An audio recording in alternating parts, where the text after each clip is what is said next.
अस्सलाम वालेकुम रहमतुल्लाहि बरकातहू।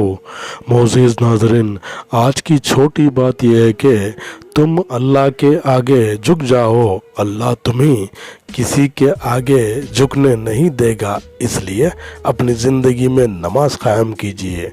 नमाज ही बेहतर साथी है, क़ब्र से हश्र तक, हश्र से जन्नत को लेके जाती है। शुक्रिया मेरा चैनल देखने के लिए। माशाअल्लाह इसे ज़्यादा से ज़्यादा सब्सक्राइब करेंगे तो आई नवाइश होगी।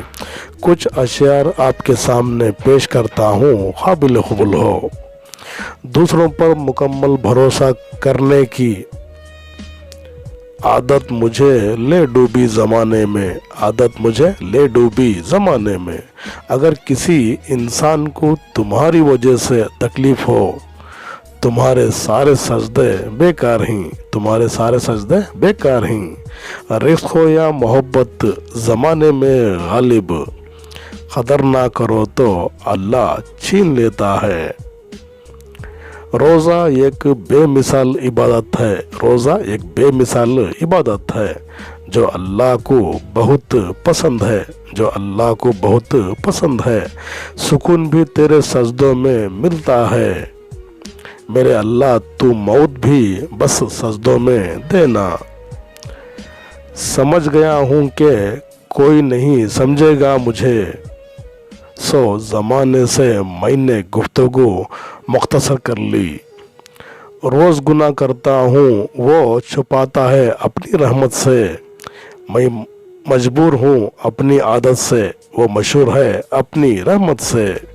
लोग दर्द देने के बाद कहते हैं दिल से, खुश रहो सदा के लिए ज़माने में। रोटी दे नहीं सकते तो पत्थर भी मत मारो, बेजुबानों को भी दर्द होता है। चेहरे अजनबी हो जाए तो कोई बात नहीं, लहजे अजनबी हो तो बड़ी तकलीफ होती है। जो आपकी बुराई करते हैं उन्हें करने दो, बुराई वही करते हैं जो आपकी बराबरी नहीं कर सकते। कोई मंजिल से परेशान है, किसी का मंजिल का सपना। यह दस्तूर दुनिया है जहाँ सबका नसीब अपना अपना। शुक्रिया मेरा चैनल देखने के लिए। कल फिर मिलेंगे कुछ नए पुराने तारीख़ी मकामात या अशार के साथ। तब तक के लिए अल्लाह हाफिज़। अस्सलाम वालेकुम रहमतुल्लाहि बरकातहू।